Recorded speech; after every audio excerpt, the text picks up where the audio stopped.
Good evening, ladies and gentlemen, and welcome back to another episode of RuneNews. It's your boy, Ryan. And there's no secret that there's obviously been some drama and controversy surrounding myself and Did a Bit of this week. I'm sure most of you are aware of. I will be discussing this subject one last time right now in this video to say my final piece and close off the subject, and I will no longer be discussing it, provided it is not brought to my attention. If someone decides to respond or say anything on the topic, I will happily speak about it. But going forward, after this bit of the video, which might take a couple of minutes of your time, I will be doing my best to no longer discuss the subject. In my live streams, we're just going to skim over it and move on. He put out a garbage video full of plot holes. I absolutely blasted him off the map with my response. There's nothing more that needs to be said. We can all move on. I do, however, have something to say for the majority of content creators in the RuneScape circle, specifically people like Pure Spam and Behemoth. And that's, there are two sides to every story, and that everyone should be entitled to have their side heard. That, I think, just goes without saying. I'm sure if the shoe were on the other foot, you would feel the exact same way. And as an influencer, I'm sure we can all agree that there have been times where something we have said or done has been taken out of context, and we've had to either rectify it or do something about the way people have seen stuff that's been taken out of context. You can't help it. That's the internet. For example, Did a Bit's video on me was incredibly, that was taken way out of context and clipped to make me look as bad as possible, while a lot of you seem to just overlook a lot of the errors and mistakes within his video, which I then find bizarre when people are saying, I'm siding with Did a Bitter, go watch Did a Bit's video, fuck King Condor, I don't want him in my chat, or he just trolls people. You're not really setting the right example, and you're setting yourself up to be criticized. Now, Behemoth made a comment saying that Condor being toxic to tons of people in our community for a long time, can't respect that personally, is another baseless accusation with zero evidence, zero follow-up. I do my absolute best to at least restrict the people that support me from bullying people online, whether it's someone's video I've reviewed and I didn't like it. I make sure you don't go and bully them. Even after Did a Bit's video, in the intro of mine, I say don't go bully him, don't harass him or his videos. Let me do the talking. Even though he set his video up to harass me and the people I care about intentionally, I still try to handle it as respectfully as possible. So considering, Behemoth, you are taking a page out of Did a Bit's book and you're too dumb and lazy to do your own research, let me spill out the concept of how my thought process works when it comes to saying things that might be considered toxic to people on the internet. Hey dumbass, you've said something dumb on the internet, you can be criticized for it. And this is me criticizing you for being a dumbass on the internet. It's that simple. Now, you had every right in your video to say I'm siding with Did a Bitter on this one. That's totally fine. I left a comment that said people who sided with Did a Bitter haven't seen my response. Now, the reason I said that is because anyone with half a brain, regardless of how much you like me or dislike me, would agree with that statement 100%. It's just common sense. Now, the mistake you made is you kind of exposed yourself as a bit of an idiot when you said, oh, true, I've only seen about 10 minutes of your video, and then rambled on about something to do with jealousy, even though at the start of the video I explain what's happening and you're refusing to see the context. You then further down in the comment section reply to someone saying, oh, I'm not sitting there watching an hour-long video, which I understand that your attention span is about as long as a fucking Twitch clip, but as I wouldn't say you're a content creator, as someone who uploads videos to YouTube, I'm sure you can understand that there is always a point, there is always at least a necessity from a creative standpoint to the length of a video. It was a live reaction, it is consistently flowing with content, and it's honestly executed way better than Did a Bit's fucking video. So the fact that you say you're not going to watch the video, and that you then followed up with an even better comment that was something along the lines of, I skipped through it and got bored of it, didn't see anything new, just shows how much of an ignorant twat you really are. So evidently, I have to spell this out for you and many other people in the community. You are okay to disagree with me. You are okay to disagree with Did a Bitter. In any dramatic situation, you can pick your sides. But you cannot publicly, as an influencer, have a say on whose side you're on if you're not going to give both sides the time of day and effort to listen to their side. If the average viewer isn't on my side, doesn't agree with me, but they haven't watched my video, I just write them off immediately. I don't care. But as an influencer, when people come to you for news, people come to you to see what's going on in the community, and you're spilling out half-assed bullshit that you can't even back up logically, yeah, this might be me being toxic to someone in the community. but you've been a bit of an asshole. So this is me criticizing you for it. Pull your fucking head in. And this is really a message to most creators out there. If you want to stay silent and not and just watch the drama unfold, that's totally fine. You can still pick your sides. Do not publicly preach to your audience, whether it's for me or Did a Bidder or anyone in any dramatic situation. Do not openly try to pick a fucking side and use your audience, or even if you don't intentionally, you will because you're an influencer. Have your audience gravitate towards that decision when you haven't even put in the effort to listen to the entire story. It's bullshit. And you're a fucking coward for it. I feel like this needed to come up because it's not the first time this has happened in the RuneScape community, and it probably won't be the last, but people seem to have a hard time defending themselves or sticking up for themselves whenever some spastic makes a half-cocked video that is poorly edited and can't even string a fucking logical sentence together independently. So moving forward, that's where I'm going to leave the discussion. Behemoth, you need to pull your head in. Didda got sat. I'm now going to move on with my content. Feel free to say what you like about it in the comment section, guys. And if anyone has a problem with me or the things that I say, I'm not going anywhere. I'm live here 5 days a week. Let's get into the RuneScape news. So without further ado, Jew being the keyword, let's start looking at the update for old school RuneScape.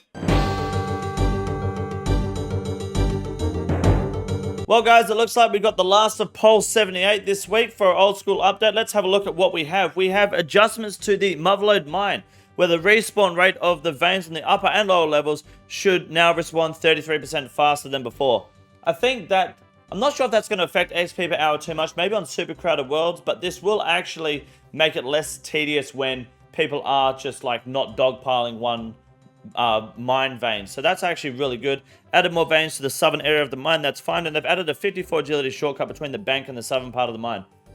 Okay, I've never been to the southern part of the mine, so that's interesting. That's pretty cool. I think that must be it, really, hey? While we're on the subject of mining, we've already renamed, they've renamed the mining nodes throughout the game to indicate which ore they contain. Okay, so it will actually say runite now instead of just rock. Awesome. I've never noticed that it didn't do that, to be honest, so that's pretty good. Group Iron Man fixes. Please be high scores. Group Iron Man storage will now be locked 10 minutes before the game update reboot. Okay, that's cool, because there's a 45-minute update, and we can't put our things in the group bank. I'm holding onto the T-bow, and I'm about to go to bed, and I'm like, yeah, boys, I'm sorry, but, you know, I have to wake up in an hour. So that's pretty handy. I'm glad they've done that. The Iron Man Tutor will now pay attention if you previously indicated you never wanted to downgrade while informing you about Iron Mode. I wonder if there's a way they can make it so Prestige can't be broken. Like, so it just won't let you start a raid if there's, like, someone with Prestige. That way you can't get trolled, because that'd be really good. Group sizes for ranked Group Iron Man now correctly reflects the largest group players have been a part of. I'm not sure what that means. A few Group Iron Man combat achievements were erroneously being counted towards the total number in the interface. This was a purely visual bug, but has now been fixed. I don't even know what erroneously means, so it's nothing to do with high scores. I don't really care. PvP and wilderness-related changes. After considering, by the way, I just got my 50th win in LMS, so GZ to me, thank you. After considering your feedback, we've made environmental changes to the outside of the Venatus lair to prevent abuse of nearby single-way combat zone. Entrance of the lair now faces west instead of south. North, east, south. Okay, interesting. That means you got to run in around. Okay, that's pretty cool. All right, added trees immediately behind this entrance to prevent ranged and magic attacks from single-way combat area. Good call. Okay, so that actually stops like people trolling with the single-way combat, and yeah, that makes it a little trickier for PVMers, but to be honest, I don't think it really matters unless you're getting ragged by a team. So, okay, fair enough. Once you get in the cave, you're sweet. Wilderness monsters on the permanent Deadman world now have the chance to drop an imbue scroll. I don't really care about Deadman worlds. Who cares? Target worlds no longer have misleading messages about non-existence of PJ timers. That's all crap. That's irrelevant to me. Golden Gnomes. The voting is now closed, and tune into March 24th, which is a week away, just over a week away, 9 days away. So that'll be on the Friday here at about 5 p.m. I don't know when that'll be, UK time, but make sure you guys check it out. Best of luck to everybody involved. Other changes. The birthday event is now being removed. Awesome. A new option has been added to the controls section of the settings to allow you to toggle whether the trade option is shown on other players. You can turn trade option off. I can't imagine that actually being a problem, but sure, why not? Poison Venom timer is now only reset after 54 seconds of being out of combat up to 18 seconds. Up from 18 seconds. I don't even know what that means, to be honest. don't have a clue. We've learned that path-finding changes for bankers from the last week's update and are not behaving as intended instead. I don't know what this means. I don't care. Come on, give me something useful. Varrock's armor's smelting boost once again works with perfect gold ore. I don't care. Loot and instance King Black Dragon Lair now stays on the ground for longer, as in most boss instances. That's really good because that was annoying as shit when that stuff was despawning. So big fan of that. Who cares about typos?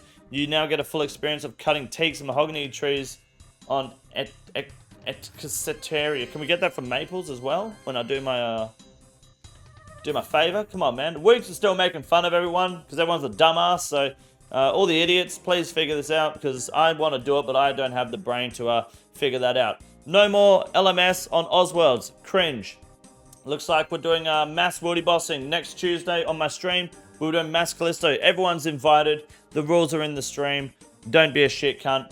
And we pretty much rag teams on the way out at the end of the stream anyway. So there's always a nice time of us 5-man bombing people. Sorry, no, bombing 5-man teams, about 50 of us. So make sure you come by to the stream. You don't want to miss the wildy mass that happens fortnightly on Tuesday. Tuesday Australia night, basically. Bit of a lackluster update. Doesn't matter because we've got the most important part of this week, which everyone is here for apparently. RuneScape 3.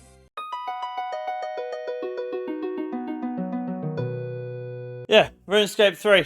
What do you know? And just like every other week, the answer's the same. This game, RuneScape 3, it's fucking dog shit. Good evening, ladies and gentlemen, and welcome back to the Grand Exchange segment of RuneNews. It's your boy, Wade Green. Now, the biggest rise of the week, as you can see, Lever Chaps. You want to know why? Because, well, Modash didn't send us through the biggest rises this week. He forgot this file. We go to the website and it works off a percentage dollar value. 1 GP to 3 GP is a 200% GP increase.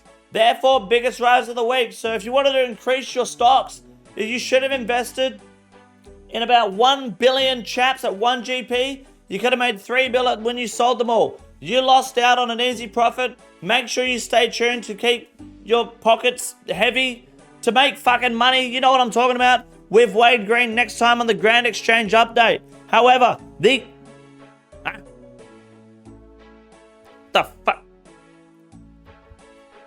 biggest loss of the week is the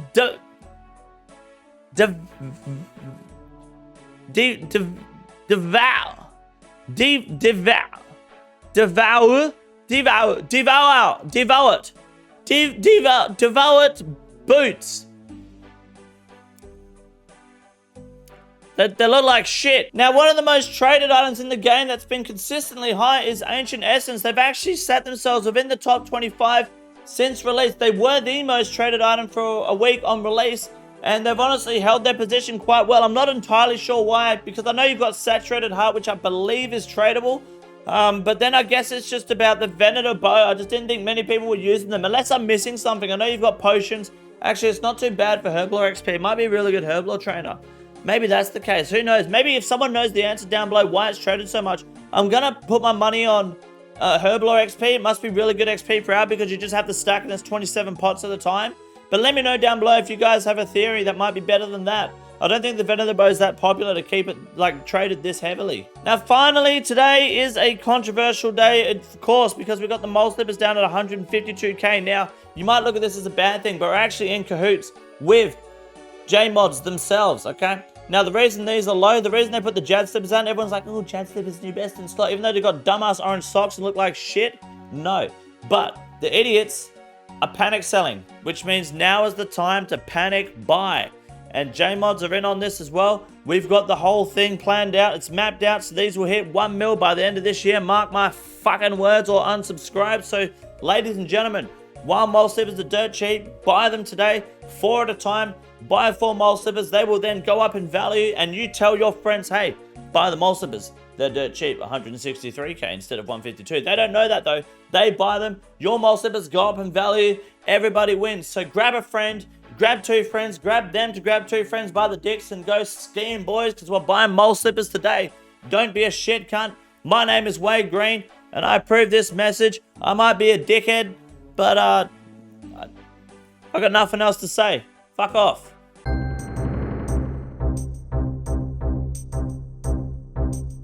Now, our first Iron Man moment of the week is not an Iron Man. His name's Tack. God damn, his name's Tack? Is that X-Tack or just Tack? That's a good name.